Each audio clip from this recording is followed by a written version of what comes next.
The stars above Earth glimmered with a calm serenity that belied the brewing storm. Humanity had always gazed upward, dreaming of exploring the vast unknown, building alliances and discovering new worlds. But tonight, the galaxy was watching Earth for a different reason. A threat, larger than any humanity had faced, loomed on the horizon. A challenge that would force the planet to show the galaxy what it truly meant to be human. It all began with the Calexian Empire, a civilization renowned for its conquest, dominance, and arrogance.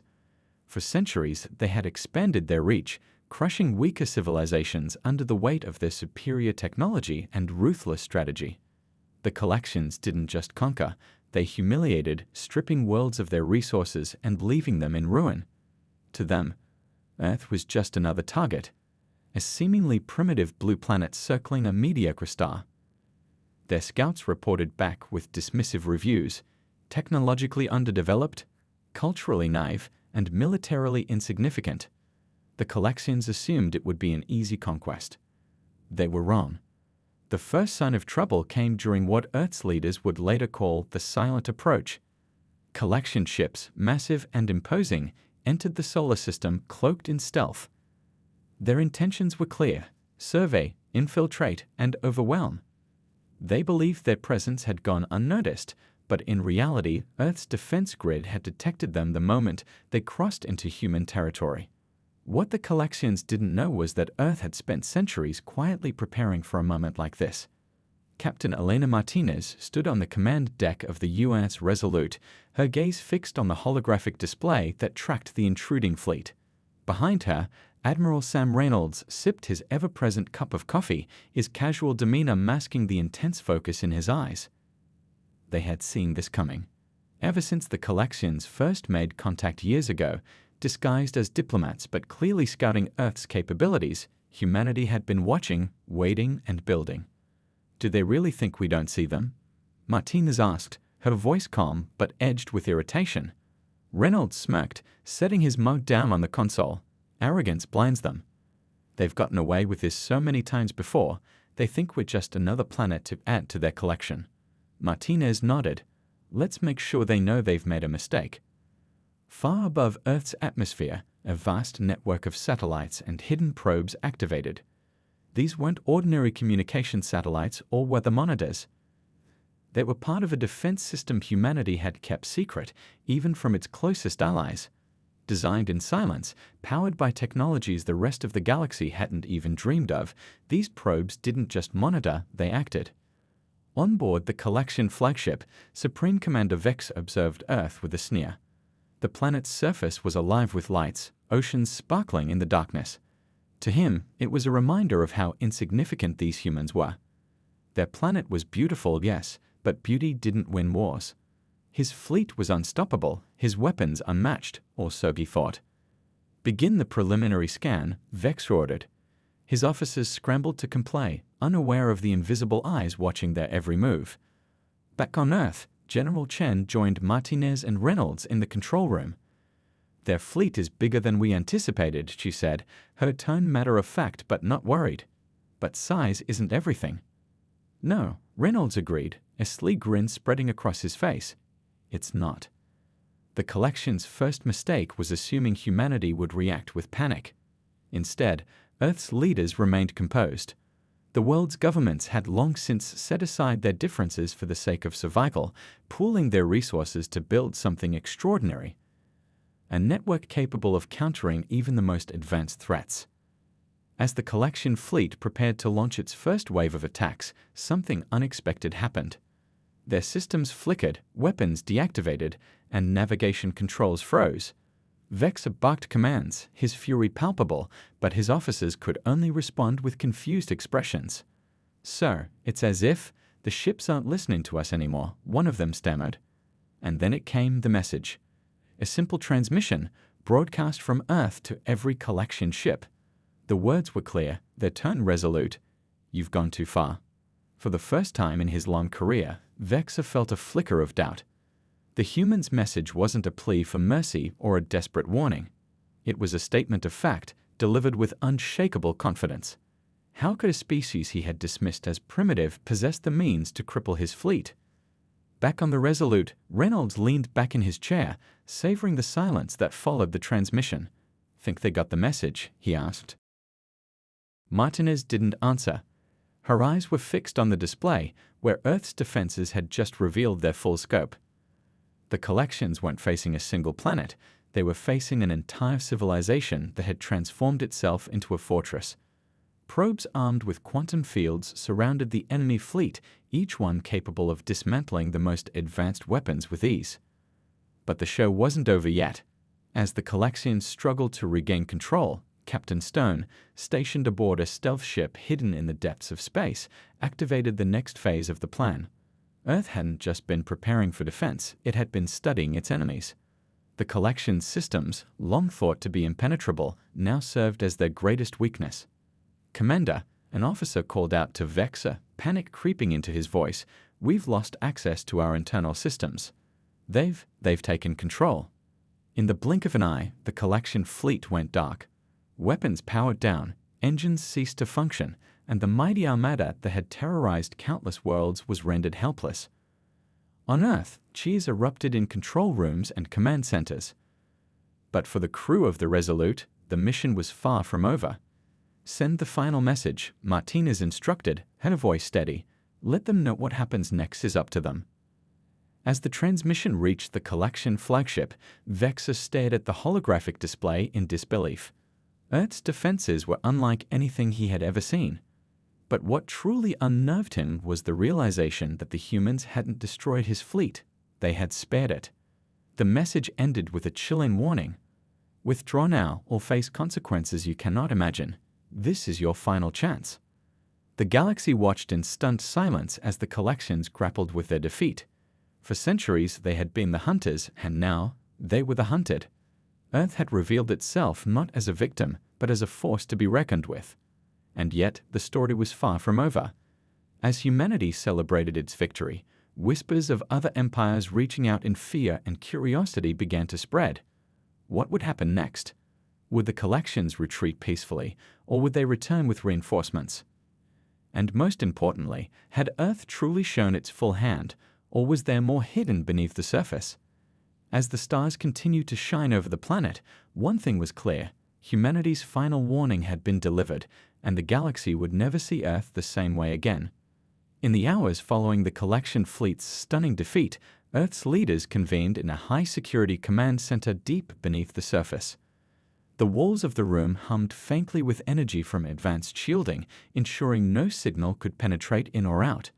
At the head of the table stood General Chen, her sharp gaze moving from one face to another. The weight of what had just transpired lingered heavily in the air. "Let's not celebrate too early," Chen began, her voice cutting through the murmurs. "The Calexians may have retreated, but this is far from over."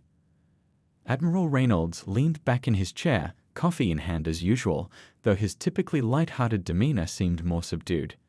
"They didn't just retreat, they scurried off with their tails between their legs. That buys us some time, at least." Martinez frowned, tapping on her quantum tablet. "Time, yes, but not much. The Collections aren't the type to give up after one defeat. They'll regroup, analyze their failures, and come back stronger. We've humiliated them on a galactic stage. That kind of embarrassment doesn't go unanswered." Chen nodded. "Exactly.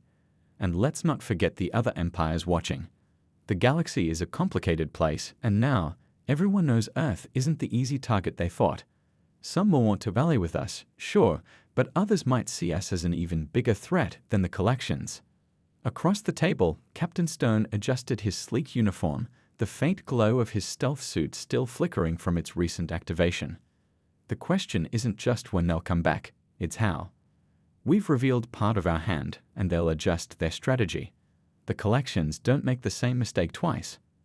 Chen turned her attention to Dr. Leona Ashcroft, a brilliant scientist who had been instrumental in developing Earth's secret defense technologies. "Leona, how secure are we if they find a way to counter our current systems?" Dr. Ashcroft hesitated, a rare crack in her usually confident demeanor. "Our defenses are advanced, but they're not infallible. The quantum grid is designed to adapt, but it's not invincible. If the Collections, or another empire, dedicate enough resources, they could eventually find vulnerabilities, We'll need to stay ahead of them." The room fell silent for a moment, the gravity of the situation sinking in. Humanity had always been the underdog, surviving through ingenuity and determination. But now, the stakes were higher than ever. One misstep could mean the end of everything they had fought to protect. "Let's not lose sight of why we did this," Martinez said, breaking the silence. "We didn't build these defenses to conquer or intimidate. We built them to protect Earth, to ensure our survival. But if we're going to keep that promise, we need more than just technology. We need alliances, trust, and a galaxy that sees us as more than a threat." Chen's gaze softened slightly. "You're right. But trust is hard to build when everyone's afraid of you." Reynolds chuckled, though there was little humor in it. "Well, maybe if we send out a few more fruit baskets, they'll start to warm up to us." The room shared a brief, tense laugh, the moment of levity cutting through the tension. But the truth remained. Earth's victory had painted a target on its back, and the road ahead was uncertain. Meanwhile, aboard the retreating collection flagship, Supreme Commander Vexa stood in the center of his dimly lit command chamber, his scales dark with anger. The silence was suffocating, broken only by the faint hum of damaged systems struggling to function. Around him, his officers avoided eye contact, their shame palpable. "How?" Vexa growled, his voice low but filled with venom. "How did a planet of primitives reduce the might of our fleet to this?" One of his officers stepped forward cautiously, his tendrils trembling. "Commander, we underestimated their capabilities. Their technology is beyond anything we've encountered before. It's almost as if they've been hiding it," Vexa finished, his eyes narrowing. "And they played us like fools." The officer hesitated before nodding. "Yes, Commander. Their defenses weren't just reactive, they were strategic. Every move we made, they countered as if they'd known it was coming." Vexa slammed a clawed hand onto the console, the impact causing the room to flinch. No species develops technology like that overnight. They've been preparing for this for centuries, waiting for someone like us to make a move. Well, they've made their statement. Now, we'll make ours. The room remained silent, his officers too afraid to speak. But Vexa wasn't done. "Send word to the Empire. I want every scientist, every strategist, every resource at our disposal focused on this. Earth has declared war on the Calaxian Empire, and we will respond." Back on Earth, the mood was a complex mix of relief and unease. The people of the planet celebrated their survival, blissfully unaware of the brewing storm. News broadcasts hailed the victory as a triumph of human resilience and ingenuity, with anchors recounting the moment Earth delivered its warning to the galaxy. But behind the scenes, the tension was palpable. In a secure briefing room, Earth's top leaders gathered for an emergency session. President Ava Sinclair stood at the head of the table, her calm demeanor a stark contrast to the storm of emotions around her. "We've bought ourselves time," she said, her voice steady. "But we all know this is just the beginning. The collections won't take this lightly, and neither will the rest of the galaxy. We need to be prepared for what comes next." Martinez, seated to her right, nodded. "Our defenses are strong, but we can't rely on technology alone. We need alliances, and we need them now. If the galaxy sees us as an isolated threat, we'll be an easy target." President Sinclair turned to Dr. Ashcroft.